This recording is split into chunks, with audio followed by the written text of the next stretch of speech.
desparramando el centro, la parte del Poder Judicial, te la están llevando a la chimba. Y ahí... cuando vos tenías la posibilidad, vos pasás hoy por el edificio 9 de Julio y lo que están haciendo para remodelarlo. Podría haber sido hecho para el Poder Sergio, Judicial. no solo eso. Acá hubieran tenido los 3 poderes juntos y donde era la vieja estación, claro. No la del San Martín, la del Belgrano, claro. Ahí hubieran hecho el edificio para tribunales. Claro. Lo tenían a los 3 poderes, todos juntitos, no, a las chimbas. Mientras tanto han tenido 10 años, la corte esta, 10 años, el 9 de julio a disposición para arreglarlo. Y vos lo ves lo que están haciendo. ¿Qué están haciendo ahora? Lo están dejando. Hay máquinas inyectando cemento para. Porque hay que apuntalarlo. Para apuntalarlo. ¿Y qué va a funcionar ahí? Pero además es un edificio hecho en la década del 50. Sí, cuando se hacía bien. Cuando se hacían bien las cosas. Pero de última le cambié, la parte de adentro la hice con paneles. Sí. Como se han hecho en todos lados. Y se acababa el problema. Pero no, 10 años tuvieron sin hacer uso de eso, de lo que le había dado el gobierno a la provincia, y ahora el gobierno, dicen que va al Ministerio de Turismo ahí, dicen, no sé, pero es una cosa muy linda lo que están haciendo. La Corte definitivamente se va para... ¿El Ministerio de Turismo dónde está ahora? En la Casa de Sarmiento, frente a la Casa de Sarmiento. No, una parte, está allá, el Ministerio está allá en el centro. No, pero la ministra está en la casa, frente a la Casa de Sarmiento. Yo creo que estaba allá. Sí, no, la ministra solamente. Por eso es lo que ha hecho la Corte y llevarte para allá, a la chimba, es decir, en definitiva, el polo comercial que se había armado alrededor de tribunales, desaparece. Claro. Va a desaparecer. Los cafés, todo ese polo que... Pero ¿para qué hacer bien las cosas si se pueden hacer mal? No, lo que pasa es que también convengamos, durante 10 años estuvimos alquilando edificios y locales para... Y bueno, también estaba el negocio ese, claro. Y a mí me gustaría ver qué relación hay entre la justicia y a quienes le alquilaban los inmuebles. Y bueno, ahí va a tener un ejemplo ahora ahí frente al correo, el edificio del correo. Claro. Durante ¿cuánto tiempo estuvo parado? Hasta que 50 años por lo menos. Hasta que una persona empezó y compró el edificio, fue ir comprando, y bueno, ya desde hace 2 años se está trabajando para que ahí funcione una parte de tribunal en el entrepiso y en el primer piso. Y el de la esquina donde estaba Ivón tuvo como 2 años trabajándose, adecuándolo, ¿no es cierto?, pagando tribunal el alquiler, mientras se adecuaba. Es decir, esto... Pero bueno, son las cosas del querido San Juan esto. Sí, y de algún funcionario de la justicia que se beneficia con esto. Eso lo digo yo. Corre por cuenta suya. Sí, por supuesto, por cuenta mía. Pero pues tratándose de la justicia, yo siempre tengo que pensar mal antes que pensar bien. Yo. ¿Para qué voy a pensar bien si puedo pensar mal? Es al revés. Qué difícil, ¿no? El sobrenombre que Sergio le ha puesto a Comodoro Pi con el Inodoro Pi. Qué difícil que se hace. Sobre todo para aquellos como en el caso mío, que llevamos ya 45 años caminando tribunales, litigando claro, y sin haber dejado de litigar, ¿no? Salvo 2 años y medio, que fue cuando estuve con Juan Carlos en Roja. Lo demás siempre he seguido litigando, y qué difícil que se hace hoy. Si mi nieto a mí me dijera que quiere ser abogado, le diría que lo piense 2 veces. Claro. Porque fíjate, mira, hay un caso que, bueno, yo venía por otro tema, pero ya que salió, está el proyecto de reforma del Código Procesal Penal en la legislatura. Sí. Yo un día saqué un artículo diciendo que se privilegiara, no se olvidaran del principio republicano de gobierno, porque quienes intervenían ahí, ¿no es cierto?, en la comisión, participaban jueces, fiscales, que después iban a tener que aplicarlo. Entonces ya había un cierto problema, y además porque no había académicos de nota de Bueno, está bien, lo hicieron, está, y resulta ser que andamos buscando algunos abogados copia del proyecto para pegarle una mirada antes de que lo sancionen para ver si podemos hacer una propuesta. Y no la conseguimos. ¿Por qué? No sé por qué. Yo le he mandado al foro de abogados pidiéndole que lo hagan, que lo consigan ellos y que lo digitalicen en la página que tenemos en el del foro o con los correos de cada uno. De esto ya han pasado 2 meses y no lo tenemos. Y hay cosas que son buenas. Por ejemplo, el comentario periodístico es de que van a crear las cámaras de casación. En lo penal, por ejemplo. Me parece, pero perfecto, que el último tribunal sea jurídico y no político como es hoy la Corte. Y que la Corte esta quede como la Corte Nacional, un tribunal político para lo que es arbitrariedad o inconstitucionalidad. Entonces el tema jurídico lo tratan los juristas, no lo político.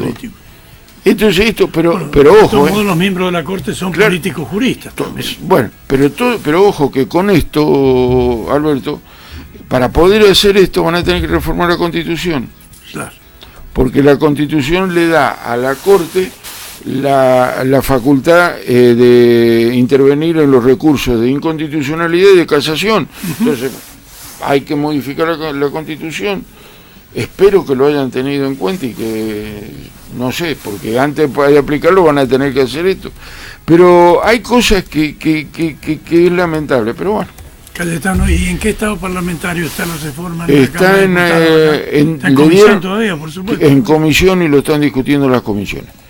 Yo calculo que eso ha de ser, según las manifestaciones del ministro Baistrocchi, para octubre calculaban que podría estar ya aprobado y cambian todo un sistema, por lo tanto yo creo que hasta principios del año que viene no lo van a poder aplicar porque le pasan la investigación a la Fiscalía, como en el orden nacional, los jueces pasan a ser jueces de garantía y de apelación. Casi como el sistema federal, digamos. Claro, es decir, con un sistema acusatorio distinto al que tenemos hoy. Pero bueno, creo que es bueno, que hace falta actualizarlo. Modernización. Pero creo que junto con eso va una serie de cosas.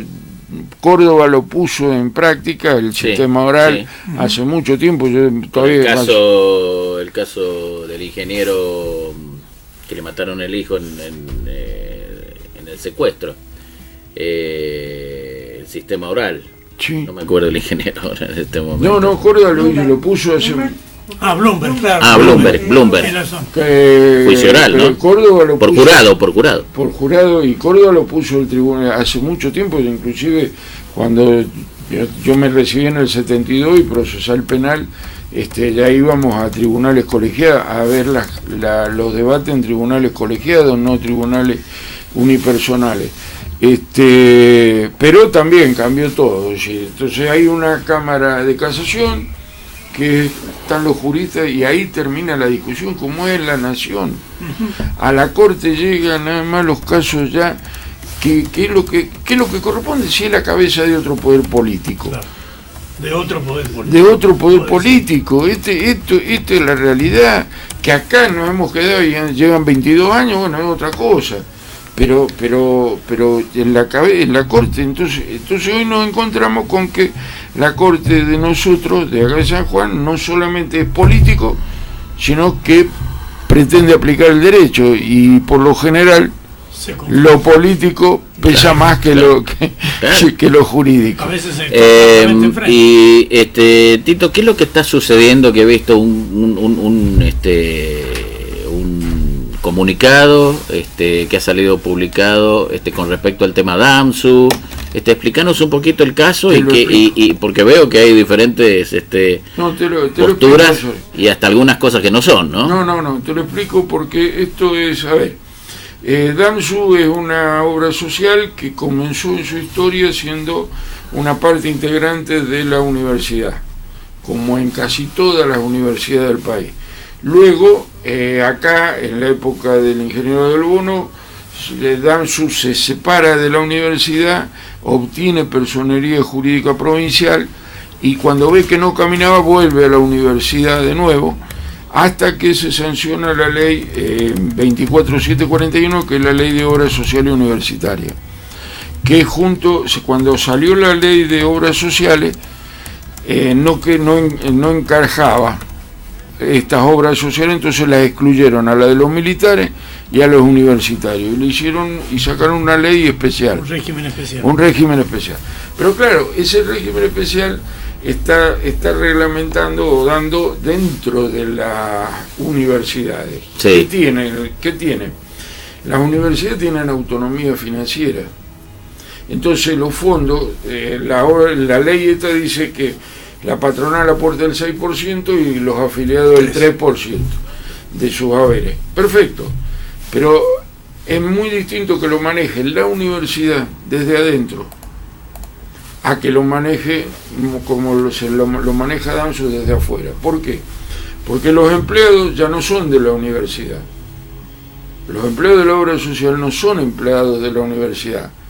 Cosa que acá ha habido una gran confusión. Los empleados de la obra social, sí, de DAMSU, claro, no son de la universidad. Uh-huh. Son empleados, son de DAMSU. Claro. Es un empleador que es una persona jurídica, claro, de derecho público, pero privada, es decir, está fuera de la administración pública, no maneja fondos públicos.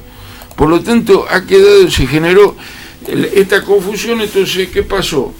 El gremio de los empleados no docentes de la Universidad de San Juan logró, con una conducción de DAMSU en un momento, firmar un convenio que se aplique el convenio colectivo de trabajo de los no docentes a los empleados de DAMSU, con un problema gravísimo, porque ese convenio te fija, por ejemplo, un régimen horario de 7 horas, y a DAMSU la parte de farmacia, salud pública, le dice: mire, señor, usted tiene un régimen de 8 horas de lunes a viernes, mañana y tarde, y el sábado en la mañana.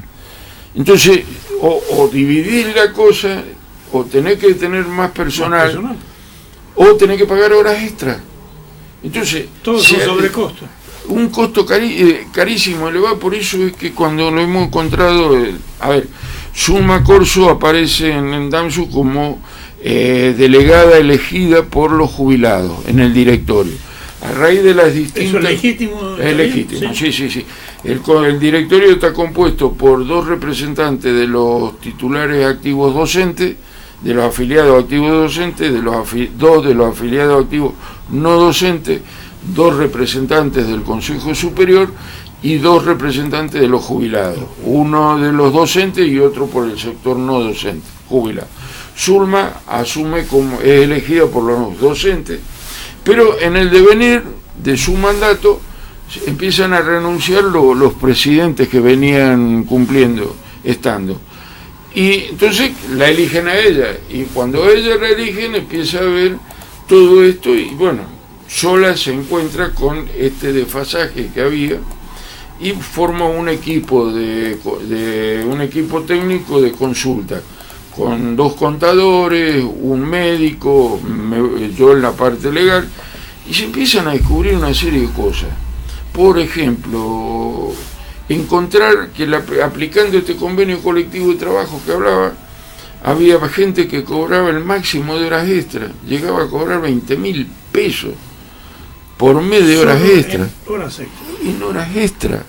Entonces, es una distorsión salarial tremenda. Era total. Entonces, cuando se empieza otro de los casos, la universidad tiene fijado en una de las ordenanzas el famoso un mes de beneficio de vacaciones cuando el empleado cumple 25 años de servicio. Acá lo aplicaban también cuando no tenía nada que ver. Pero es una actividad privada. Pero no tenía nada que ver y lo aplicaban. Entonces cuando Zulma Corso empieza y el Consejo Directivo actual empiezan a moderar esto y a modificar, es cuando empiezan los problemas. Aparece el gremio diciendo que estamos violando el convenio colectivo de trabajo, que nos denuncian en el Ministerio de Trabajo, después hacen una denuncia en el INADI por discriminación, por malos tratos, Resulta ser que, bueno, del Ministerio de Trabajo nunca nos notificaron ni corrieron traslado en nada. Del INADI nos notifican. Perfecto. Vamos a ver el expediente, es un expediente digital, me presento, pido copia, me dan el expediente, copia del expediente digital, y oh sorpresa, nos encontramos con lo siguiente. El INADI, el abogado del INADI que interviene, cuando ve la denuncia le dice: señores, tienen 5 días para que me acrediten los actos discriminatorios que ustedes denuncien. ¿Qué dice APUNS? Mire, nosotros no tenemos que acreditar, porque de acuerdo a un fallo de la Corte Suprema, en el caso Cisneros, son los discriminadores los que deben probar que ellos no han estado en esa situación. Pero eso es un caso de discriminación por cuestión de género, en una cuestión de conseguir trabajo, no tiene nada que ver con este tema. Pero cometen un error. Cuando le vuelven a requerir lo mismo, vuelven a reiterar, dicen que la única prueba que tienen ellos es esa.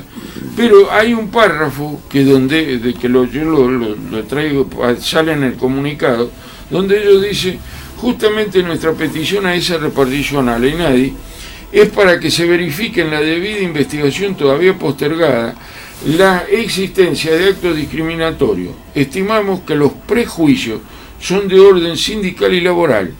Ello dado que las conductas que denuncian los trabajadores son acoso laboral y malos tratos, lo que estaría vinculado a que a lo largo y ancho del país viene avanzando legalmente la aparición de la obra social propia de los no docentes de las universidades nacionales denominada OSFATUM.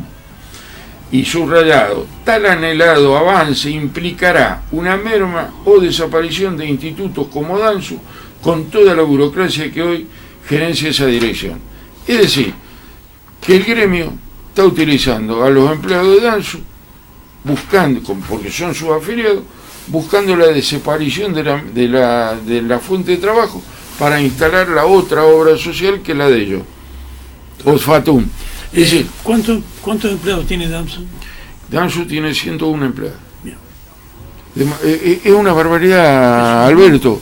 Es decir, yo lo comparo, yo he sido delegado gremial en la Universidad de UPCN y comparo la obra, el trabajo del sindical y no llega a 50 empleados que tiene UPCN para más de 20.000 afiliados. ¿Y DANSU cuántos afiliados tiene? DANSU tiene afiliados directo entre activos de la universidad 5.000, con los grupos familiares llega a 14.000.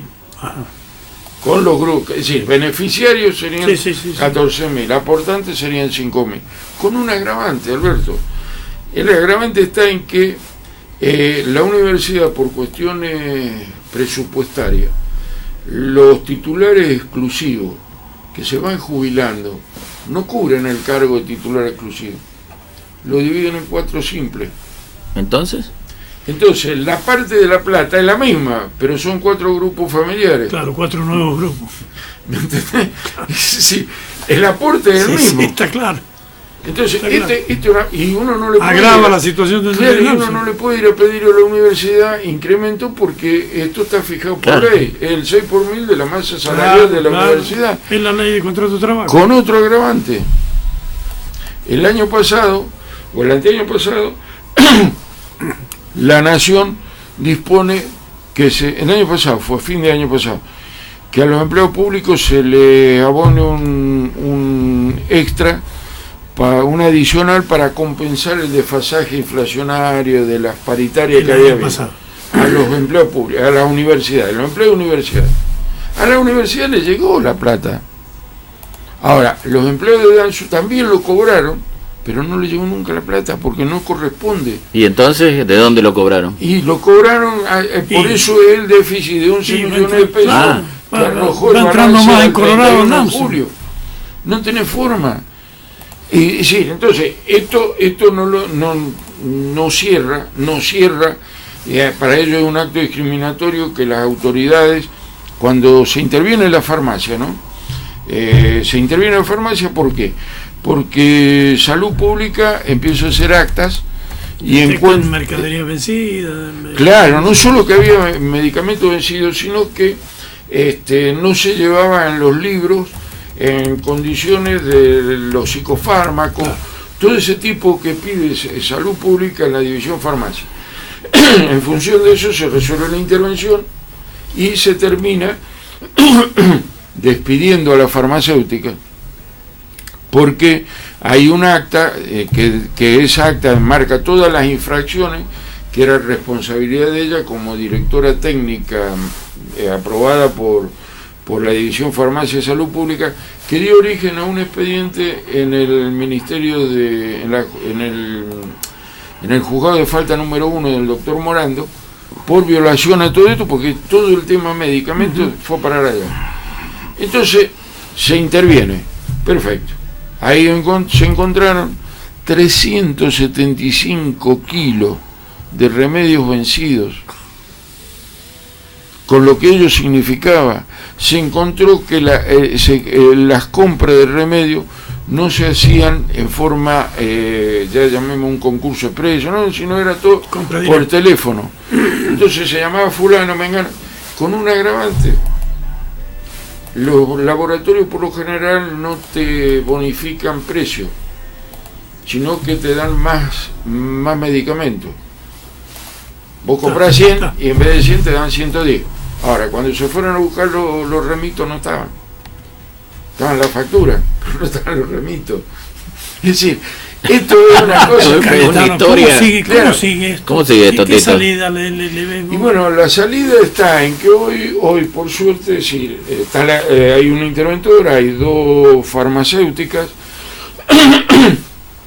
se ha logrado trabajar con laboratorios donde los costos de los remedios hoy son más baratos que los del año 16, de los que se compraron en el año 16, para una idea, ¿no es cierto? Bueno, y eso va achicando, ¿no es cierto? Va a ir achicando... Bueno, y del tema DAMSO en general, del paquete de Zulma y ustedes... Y bueno, el tema de nosotros, cierra el balance, el ejercicio cierra el martes, el 31, este fin de semana se hace el inventario en la farmacia, porque ahí también nos pasó una cosa. Se hizo un inventario fáctico, ¿no es cierto? Y aparecieron más remedios de los que estaban contabilizados.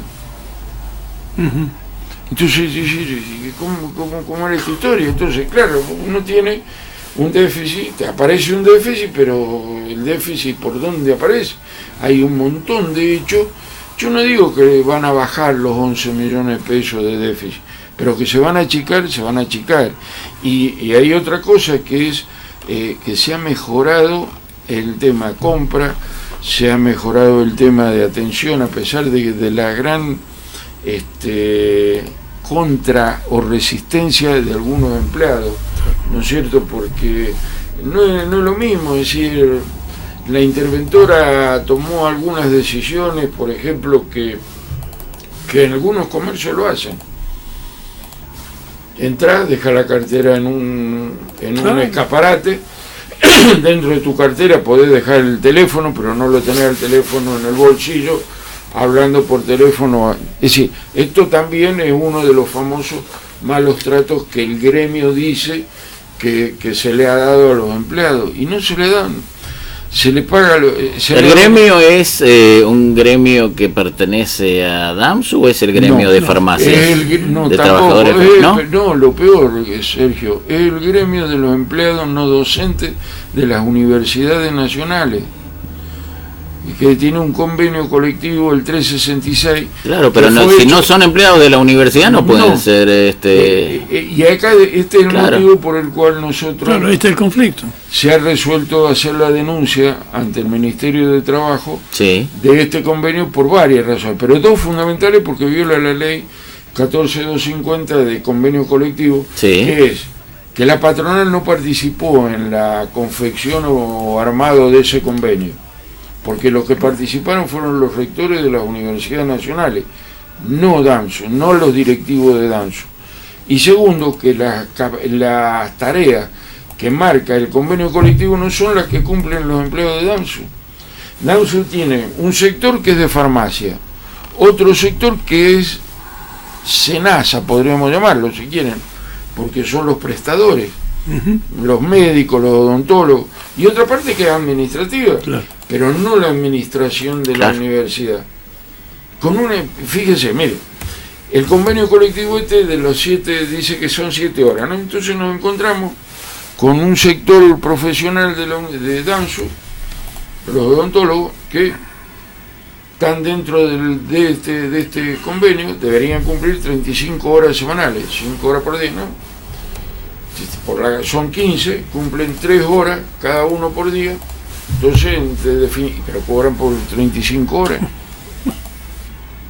Entonces, todo este desfasaje, no había, nos encontramos con que hay casos que jugaba la amistad en todo esto. Vos sos amigo mío, y bueno, te puedo mandar a Nueva York o al mejor hospital de Estados Unidos. Hacer en derivación. Vos sos enemigo mío y te quedaste en el depósito, por decir, cuando no era el nuevo, sino cuando está. Es decir, hay casos que son de locura. Una persona, hay un ingeniero que en enero del 2014 DANSU depositó en el hospital en Buenos Aires 345.000 pesos porque le iban a hacer trasplante de pulmón porque sufría poco. Cuando al ingeniero lo estaban afectando para hacerle el trasplante, yo lo grafico así, se dan cuenta que no había pulmón. Entonces lo volvieron a vestir, le pusieron la mochila y le dijeron, mire, vamos a esperar que venga el... ¿Cómo no había pulmón? Claro, para trasplantar. Ah, claro. No había pulmón. 2014. El hombre desde el 2014 está en Buenos Aires haciéndose controles periódicos para todo esto. DANSU le tiene que pagar la estadía, todo allá. Las autoridades de aquel entonces de DANSU no le reclamaron al hospital Favaloro que le devolviera la plata, quedó allá. Entonces el otro día, cuando yo veo el tema, digo, che, hace 4 años, si este hombre es docente, se vencieron los años de licencia por enfermedad, porque de acuerdo a los estatutos de la universidad son 2 años al 100%, 1 al 50%, y el cuarto 0. No se lo saca del trabajo, pero no cobra. Cuando pido los antecedentes, resulta ser que el hombre es un investigador de la Facultad de Ingeniería, sin obligación de concurrir a la facultad, por el trabajo de investigación que hace. Entonces está en Buenos Aires, cobra el sueldo de investigador y DANSU le está pagando cerca de 40.000 pesos mensuales. Entonces, todo eso, ¿de dónde sale esa plata? De los afiliados. Es lo que te iba a preguntar yo, ¿cómo se hace para convivir con una obra social que tiene un rojo de 11 millones? Y bueno, ¿son 11 millones mensuales? No, 11 millones fue el ejercicio. Fuera el ejercicio. Fue el ejercicio que terminó en el 17. Alberto, es muy difícil convivir y llevarlo.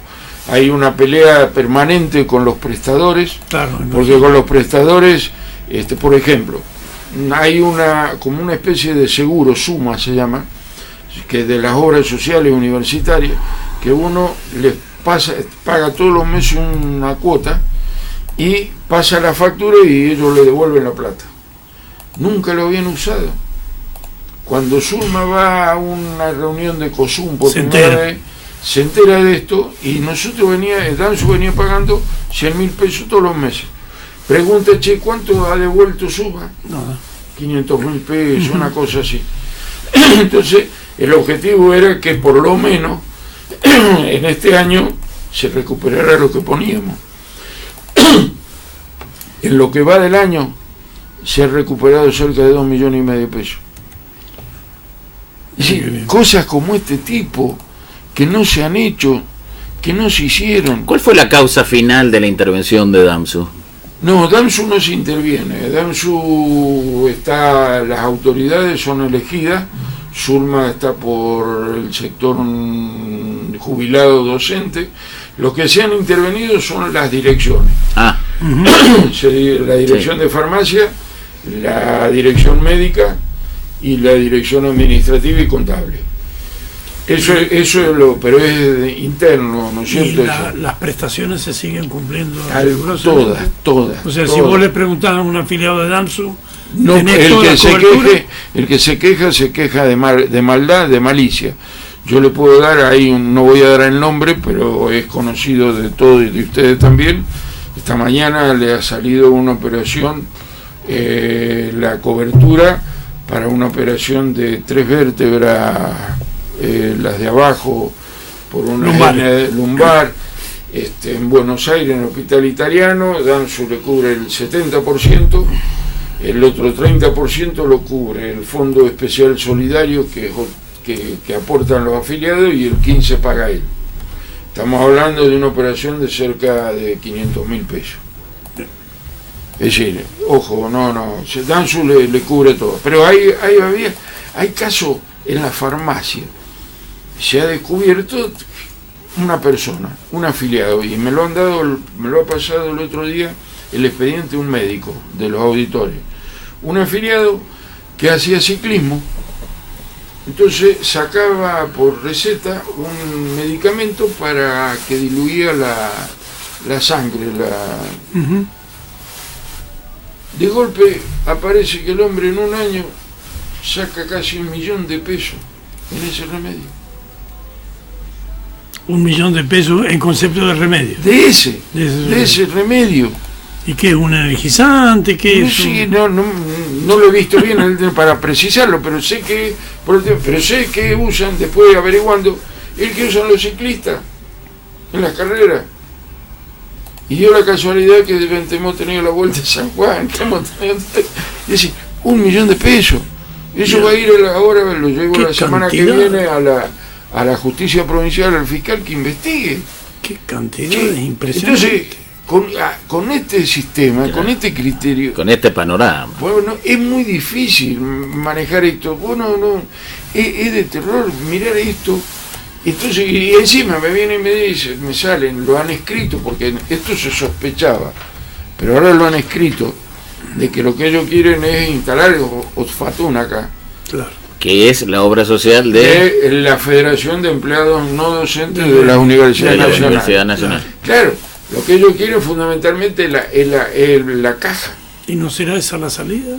Porque si no... No, para mí la salida, Alberto, es...